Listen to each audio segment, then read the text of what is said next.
Hi everyone, here are your PR experts, me, myself, and I, and 10 from PR, and I'm from PR on the Go. And we met up because there's this high need of leveling up in the PR industry and PR campaigns, because we just overcame 2023 with not just high costs of living, but also startup winter with no investments, and also a big chaos where everyone was holding back in seemed like everyone was holding back in human investment, because everyone tried to figure out like, okay, what they can actually replace everything with ChatGPT and art AI. So now in 2024 we know like these are mere gimmicks, and we can build on top of that. We have to build on top of our existing business models through automatization, through AI. But first of all, like there should always be the sustainable business growth in focus. Still, it gives us the whole advancement, the fast advancement in technologies gives us so many opportunities to level up as PR consultants. And there, it's great to talk to you, Tan, because you're the expert in the biggest topic in PR in 2024, which is social listening, and to how to really from having data, how to extract valuable insights and strategies from this. So it's Yes. great to talk to you. Awesome. And Thank you so much for having me on the podcast here, Melanie. I really appreciate it. Big shout out to the PR on the Go team, who's fantastic, phenomenal, in putting this all together. So yeah, you're right. 2024, it's all about social listening. There's a lot of events that are going to go down. There's lots of state of social listening reports that are going to be coming out. And yeah, for the people, the audiences that are tuned in right now and maybe aren't that familiar with what social listening is, I do have a bit of a gripe when it comes to the description or the definition these days. A lot of the times people just say, well, think of it like a Google search. But honestly, social listening is so much more than that.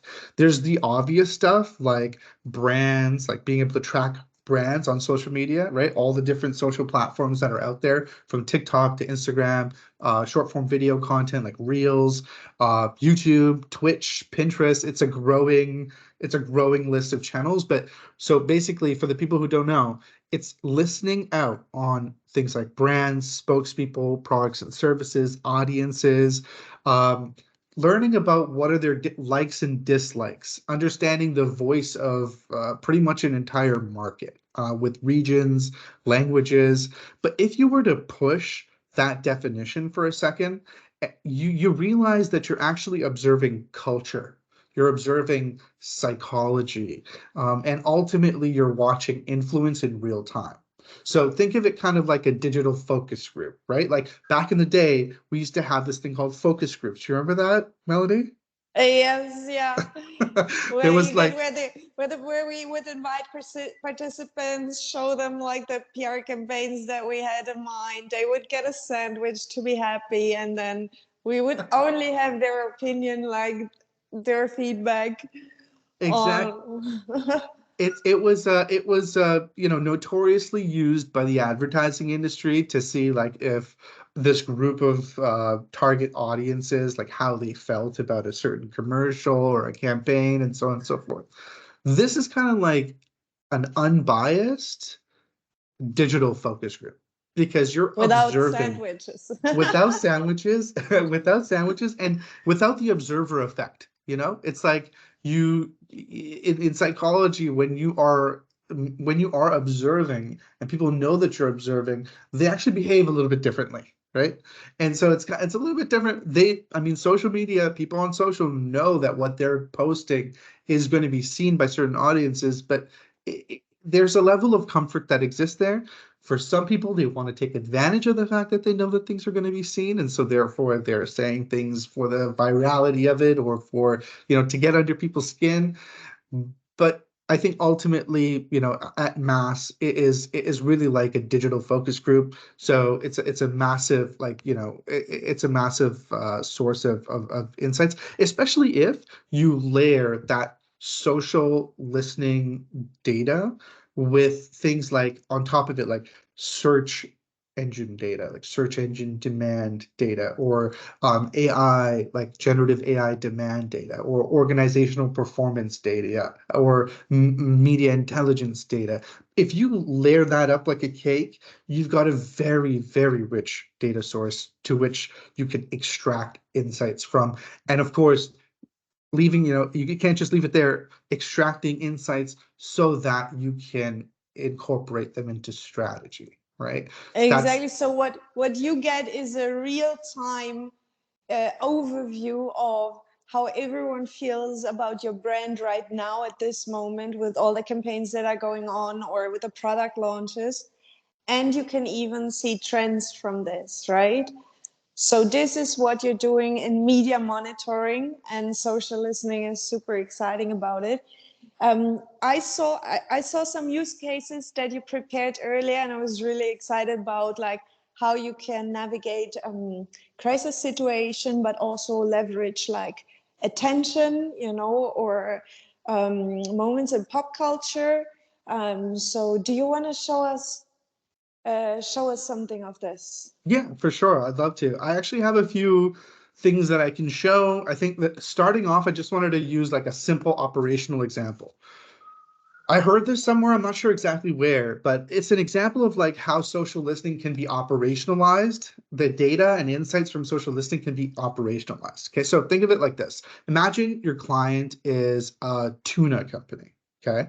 And you make tuna, and tuna is kind of a boring category, right? It's like it's canned tuna, it's been the same for years. It's kind of the same everywhere around the States. If you go into the grocery store and you see it on the shelves, it's a can of tuna, okay? I think maybe what is innovative about it is like where it's made, but obviously it gets super expensive and so on and so forth.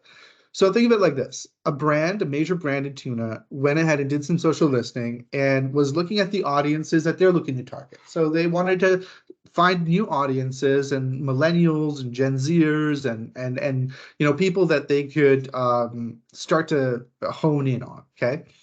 They did some social listening exercises around how they think about tuna, searching for like mentions of people complaining about their tuna on Reddit or on Twitter or on socials all across. And one of the things that they found, which is super interesting, was they said that the number one complaint that people had about their tuna, the millennials and the Gen Zers, was that they don't have a can opener.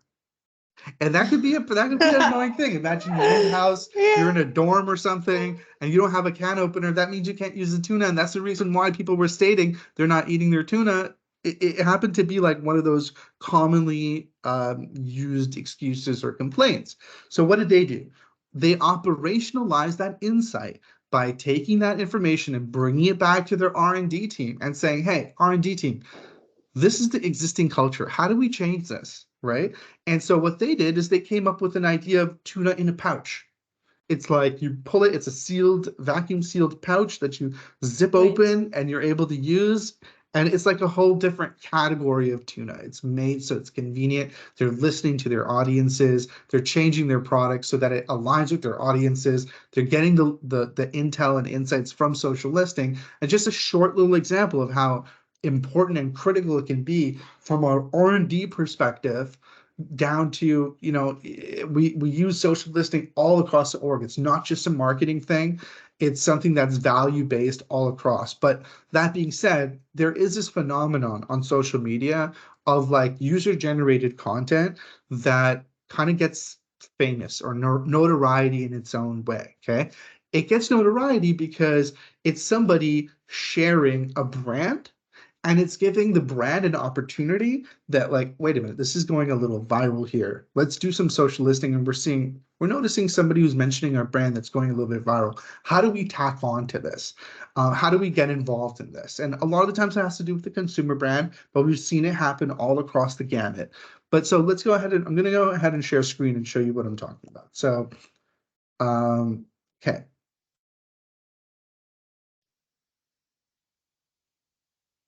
Let's start with this one here. All right, so this is an example from Stanley Cup. Usually people have seen this one. If you haven't seen it, get out from under the rock and open up your TikTok. but let's take a look. Fire yesterday. Still has ice in. Hey Danielle, my name is Terrence Riley. I'm the president of Stanley. And we've all seen your video. Wow, what an ordeal. And we're all really glad you're safe. Thanks for sharing the video because, wow, it really shows how our Stanleys are built for life. Because what it went through with you, I couldn't think of a better example of our product's quality. But anyway, we're glad you're safe. I've seen a lot of comments that we should send you some Stanleys. Well, we're gonna send you some Stanleys. But there's one more thing. We've never done this before, and we'll probably never do it again, but we'd love to replace your vehicle. Yeah, all of us at Stanley, we'd really like to replace your vehicle. So check your DMs for details. Thanks, be safe, cheers. Did you see that, Melanie? Did you see this thing? This is such a class reaction, like leveraging like that the product got out there and not you. This is a perfect reaction from the brand. This is how you do engagement. Yeah, 100%. Imagine somebody's car is on fire, and then when they took that footage, it was after the wreckage has already sort of ensued, and then they show like, actually the only thing that's left behind, funny enough, is my Stanley Cup, and you just shake it and there's ice in it still. Wow, like that's a product demonstration. They could have replaced her car with a Rolls Royce and it would still been great ROI because just millions of people have been seeing it. Let's use another example. Do you remember this ocean spray skate?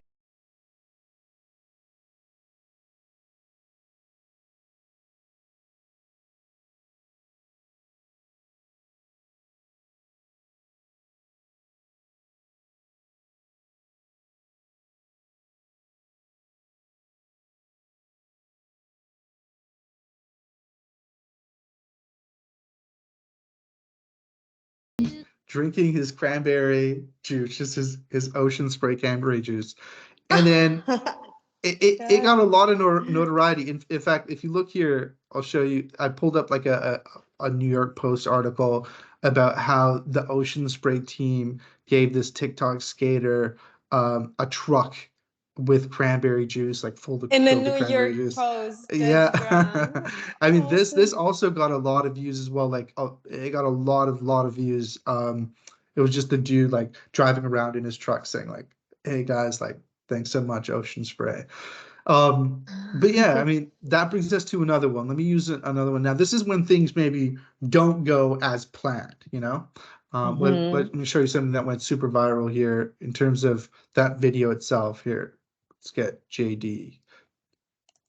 So embarrassing. Woke up, finger was swollen, it's turning colors. I was like, damn, try to figure out how to take this damn ring off. It just got swollen overnight. Tried to take it off with oil. Ouch. It came down a little bit. Then I went to the gym. My finger just swelled up a bit more. So Ice called it ice. okay. Oil them up. WD-40. Oh wow. That looks scary. 1 hour later.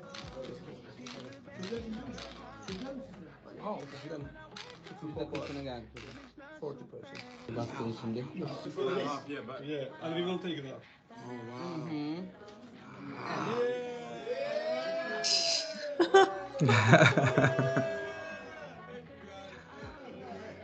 So this got a lot of views as well. I mean, this has 3.2 million likes just on this video alone. But one thing that it did, because it wasn't something that went according to plan, it actually created a lot of comments and a lot of almost like an invitation for people to say how their Aura Ring experience has been. And because it didn't really go according to plan, a lot of the times those comments were of a negative connotation. So what we did as an organization here is we said, well, there's a type of report that we create because we're all about data and analytics, right? We take that social listening data and we want to say, all right, how do we turn this data into insights? How do we turn those insights into strategy? So a lot of times what happens is you want to know, imagine you're an Aura Ring, you want to know, look, is this an actual situation?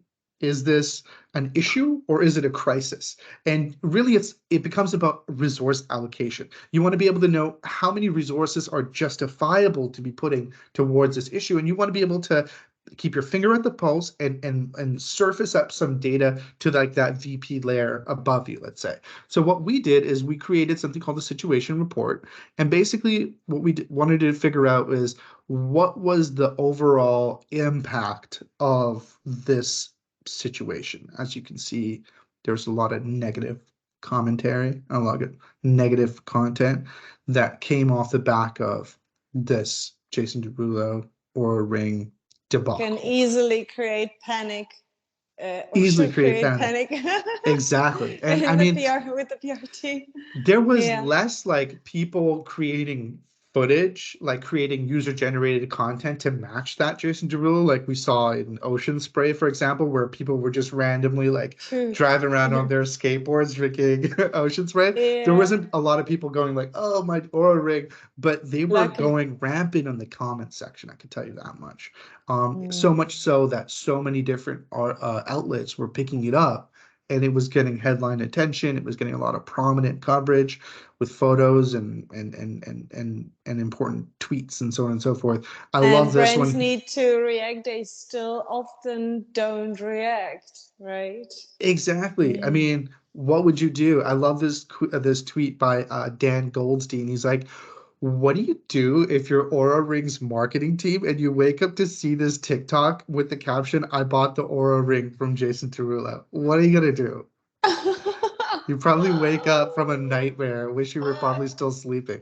But I think the reality is you're not sleeping, right? The reality is you got to do something about it. And I think that in this situation, it was a missed opportunity. It was a missed opportunity where, you know, our recommendations were like, if you look at like the Aura Ring Twitter account, you just see tons of like people just saying like, oh, you know, my Aura Ring's a little scratched or something like that. And people will be like, the Aura Ring customer service is incredible. They're like, oh, we're really sorry to hear about that.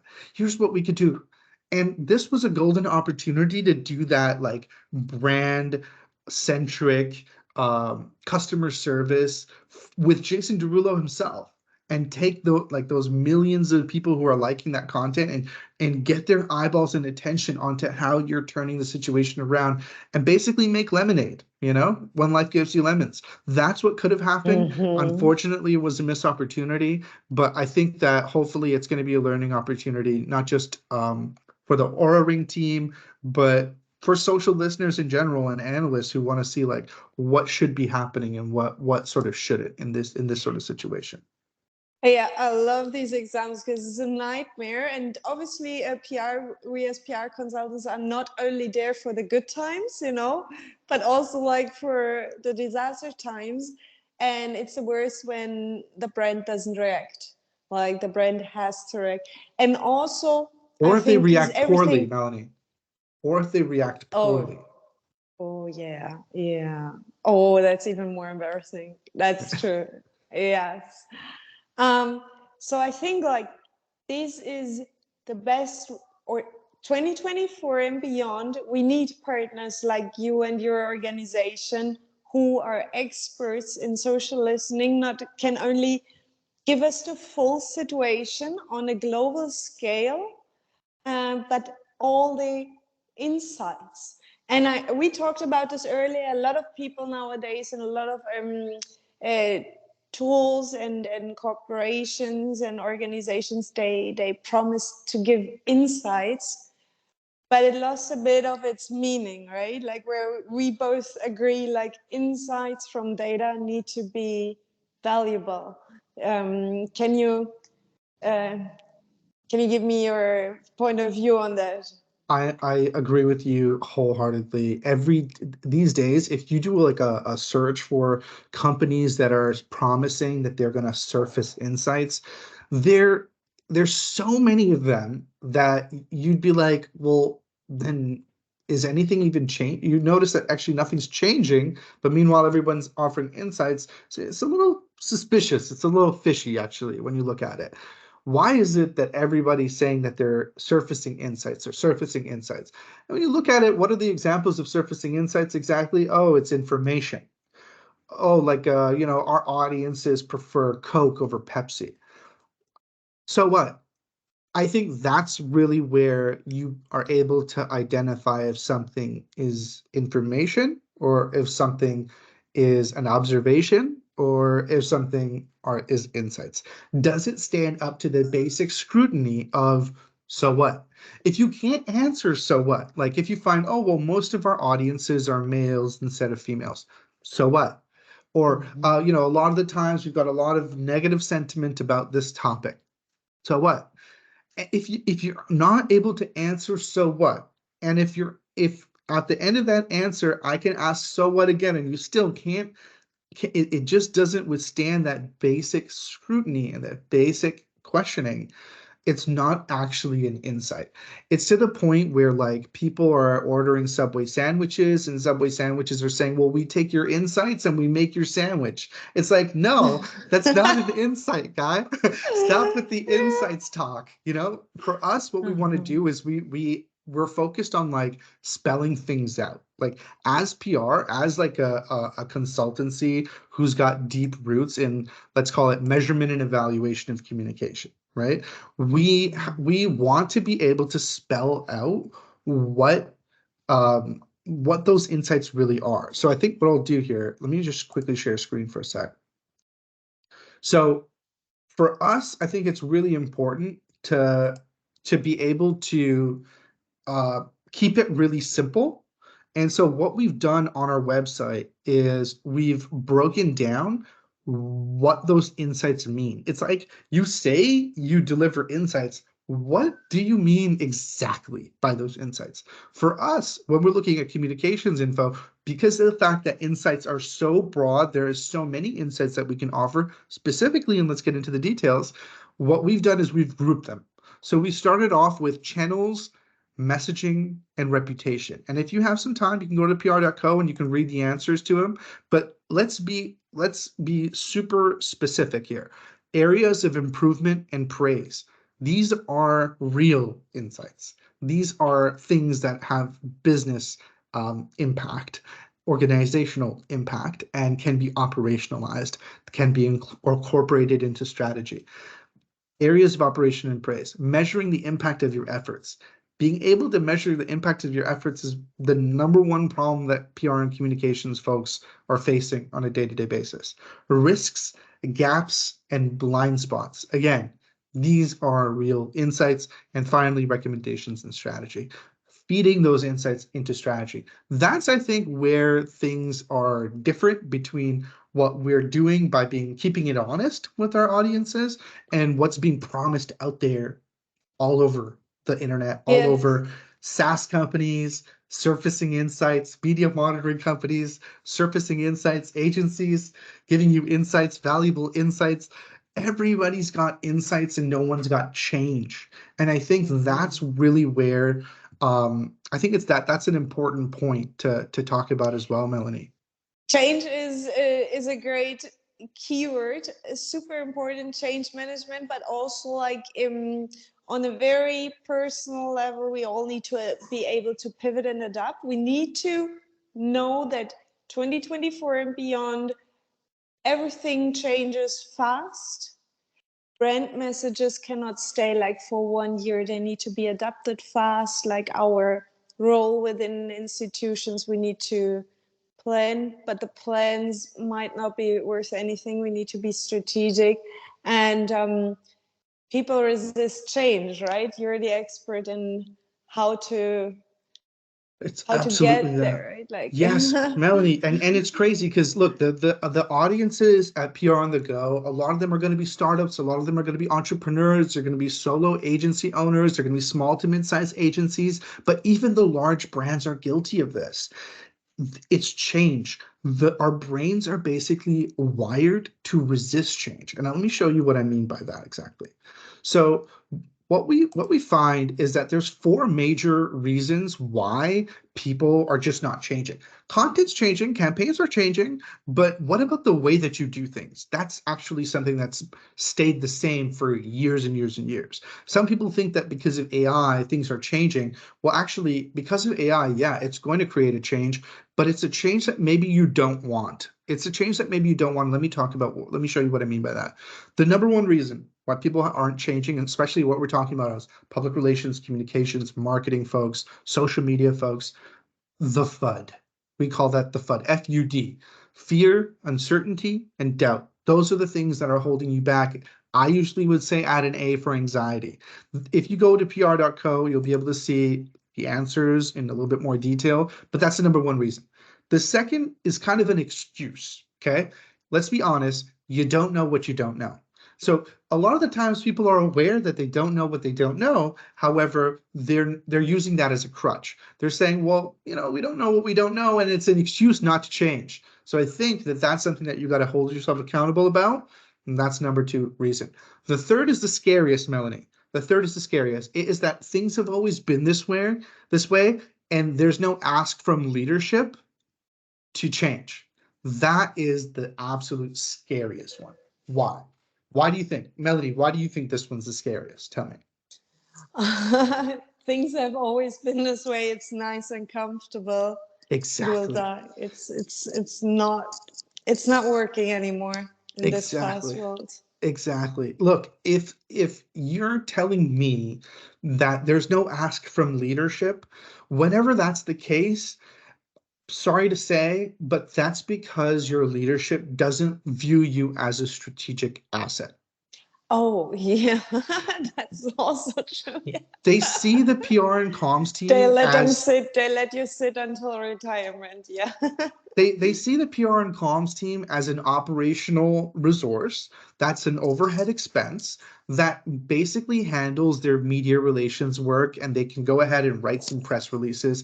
But you know what? That's not what PR and comms is supposed to be doing. They're supposed to be aligning to strategy, to organizational strategy. They need to be doing things that are strategic in nature, and they should be across the breadth of an organization, no matter how small or large you are.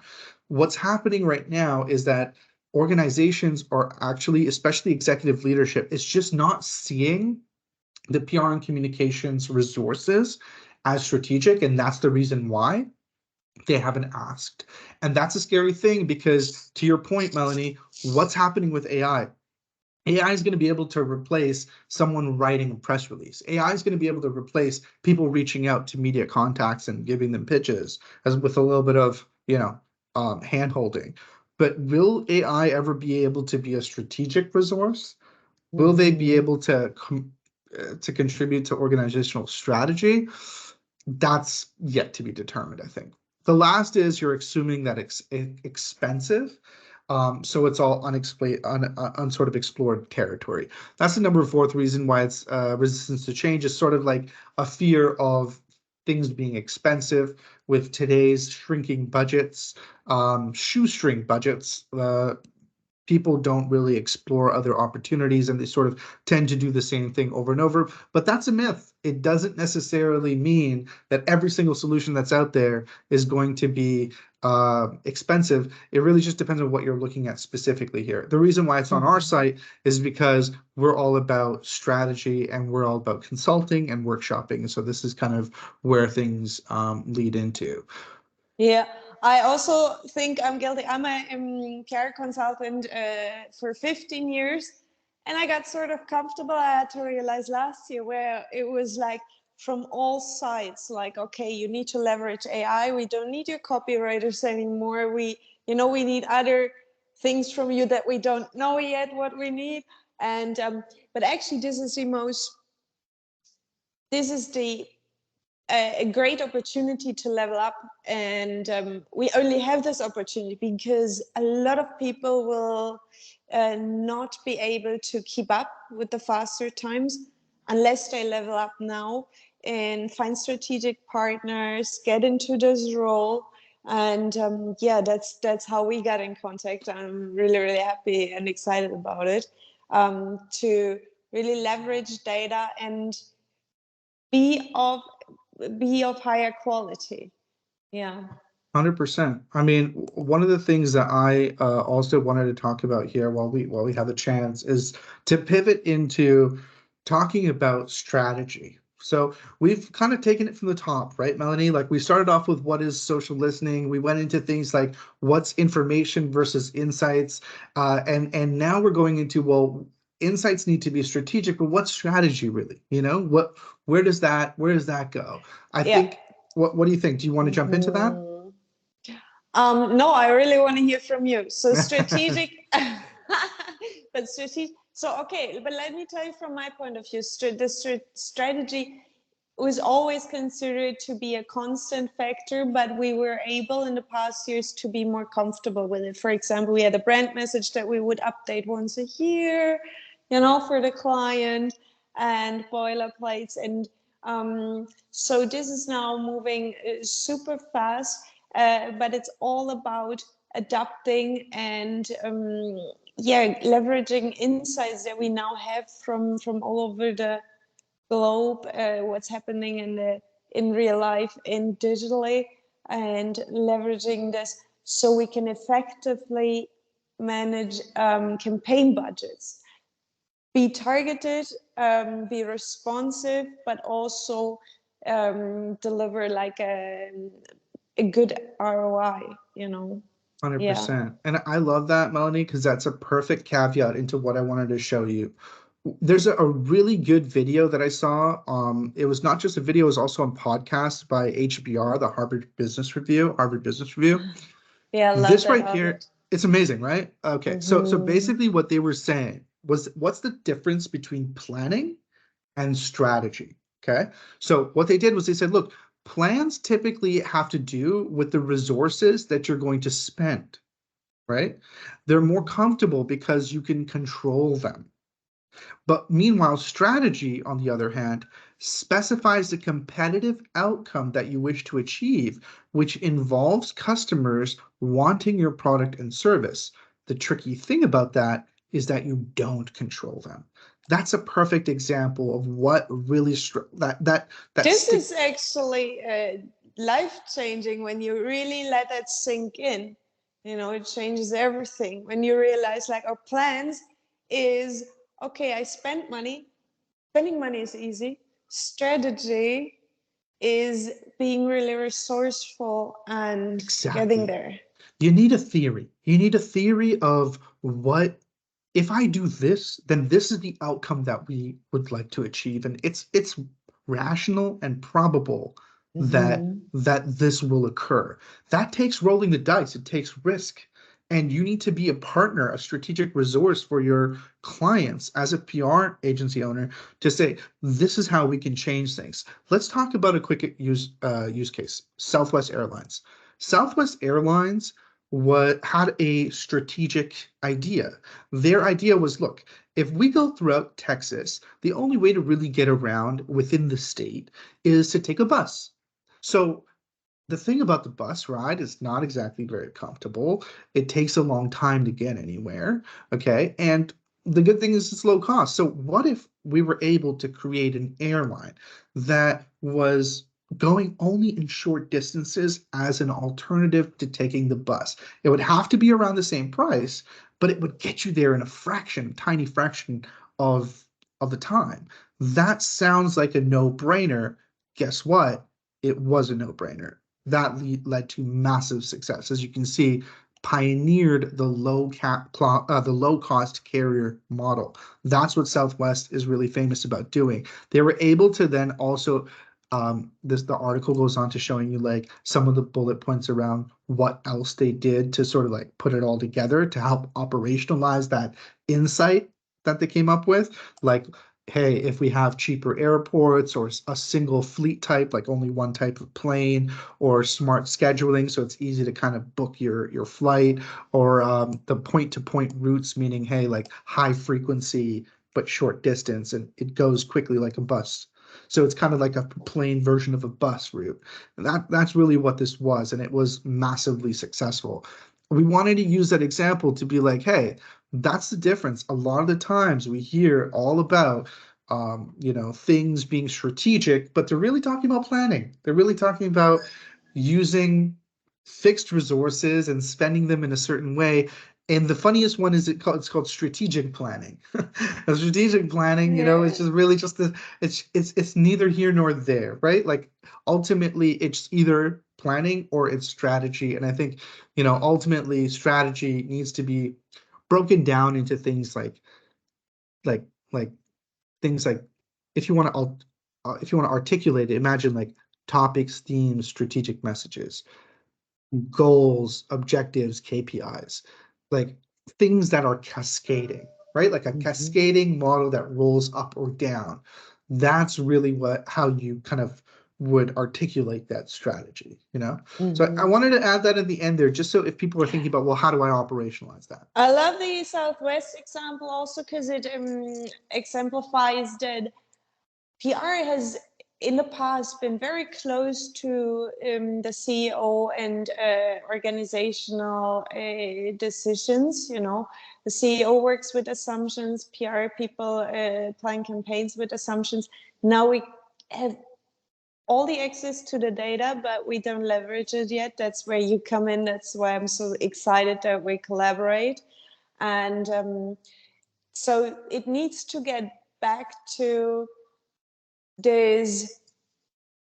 Or now we have the chance really go from the assumptions to really have the data insights to be the better strategic partner.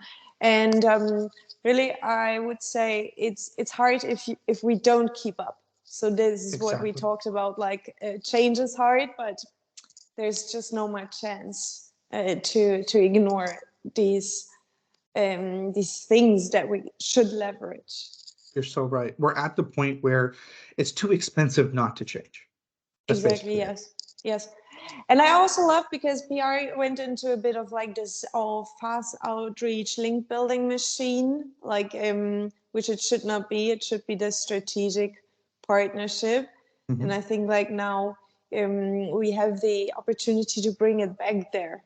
Yeah. The whole public relations field.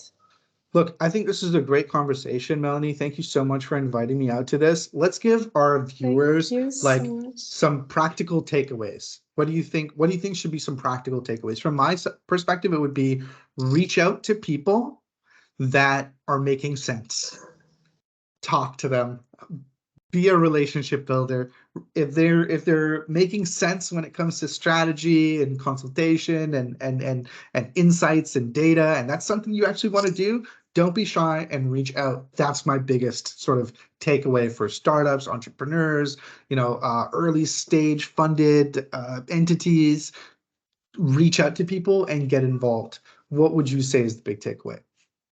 Yes, definitely. So look out for that strategic partnership so you can really leverage data. So we all said like, oh, in the future, everyone will be a data analyst, leveraging the AI data, but it needs it needs an expert and experts to really get the strategies from this and the valuable insights. And to make that step now. Let me just tell you something, because what you're saying is reminding me of a story. And I'm just going to go ahead and get personal with you guys for a second, okay? So for those who don't know, okay, I have a background in marketing in the agency world from North America, born and raised in Canada, okay? But what happened was that I used to be a news anchor on television in South Africa. Amazing experience, was once in a lifetime opportunity for me, okay? But what it did is it taught me about everything from journalism to broadcast media and how the news works and reaching out to working with spokespeople and media contacts and bulletins and rundowns and just all sorts of stuff about the news. Now, that being said, once upon a time, especially in that space there, I actually stumbled upon media monitoring as an industry. I had no idea that it existed. I despite the fact that I was a marketing guy, despite the fact that I was in the media, I had no idea that the media was actually being monitored in a systematic way, right? So I ended up joining the ranks pretty much of the largest media intelligence company in Africa. Okay, they're the most impactful. They are very, very highly trusted, and it was such a transformative thing for me because I was living there and I was so like I was soaking everything up like a sponge, you know. And so what it ended up doing for me is really formulating in my mind how things work, how PR and comms people, social media people, marketing people are using media monitoring and social listening from a brand perspective to take things strategic. So when I came back home to North America, that's all I knew. I ended up joining the ranks of Decisions, the big brands like Decisions, the Meltwaters. I even joined Independence, and I've done a whole full circle. And I'm running a New York-based consultancy, a startup of my own. Here's the point. I was able to see how there's different cultures. There's different cultures of how people do things, how people get stuff done. Okay.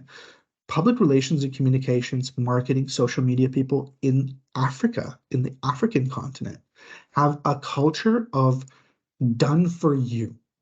Done for you, meaning it doesn't matter who you are. I don't know if it has to do with the cost of labor being so great or maybe really talented people being so just easy to access, but everybody's got a guy or a girl. Everybody's got a person that does their data and analytics and reporting and crunches those numbers and gives them to that senior resource so that when they go into the boardroom, they are a force to be reckoned with, right? They are an invaluable counselor to power. That's what the epitome of a PR communications executive is. It's a person who's a consultant to power, right? Now, fast forward over to North America. What are we seeing in North America and Europe? We're seeing a different culture altogether. The culture is DIY, do it yourself. Not done for you, do it myself, meaning, don't worry, I'll do it myself. I can handle it all myself. I'm handling everything myself. What does that lead to? Oh, well, I got my own little dashboard. Oh, AI is helping me make this dashboard. Great. And what do? I just share the dashboard, the information from the dashboard, and call it insights, right? That's what's happening here in North America. There's a lack of done for you culture, and it's all DIY culture. And you don't know what you don't know, right? Change is really hard. Leadership didn't ask you to change, right? These are the sort of problems that we're finding in the market. And so I think what needs to happen is change, not just strategically, but the culture has to change. The executive culture has to change. I think the way that people are putting everything on their own shoulders or doing everything themselves, it's got to change. And we have to encourage and nurture a new class of consultants, of startups, of entrepreneurs who are filling those gaps and mending those fences, crossing those bridges for you so that you do not need to be the DIY person. You can focus on the work of the mind as opposed to the work of the hands. How are you going to be a strategic resource with leadership, with executive leadership in the boardroom, if you're busy building out a report for hours on end? What are you going to do with that time? You need to be taking the results of those reporting and insights and using them in your own methods to think of how to apply those to strategy. That's a little personal story I wanted to share, Melanie. What do you think? I love that. I love that. And I also want to add like media monitoring in 2024. Like for me, you are the face of media monitoring in 2024, what it can achieve, like this strategic part, which goes through, which then can affect everything.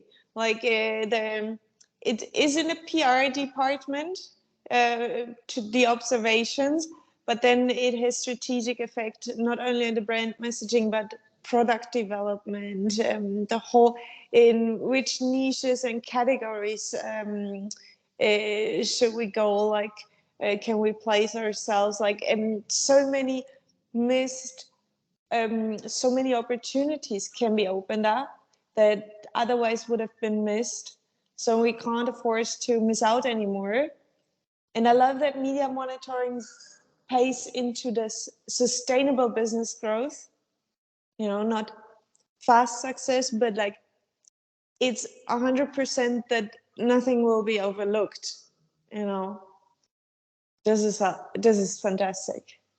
I love it. Look, Melanie, I just want to say thank you so much to PR on the Go, to the viewers. Thank you to the PR team from my side, the consultants, analysts who put everything together here and made this talk happen. And I hope that we'll see you guys on like social media, on at events, and just kind of get involved in the ecosystem. Just a quick shout out: the State of Social Listening event series is happening on first Fridays from March to May. We've got amazing speakers.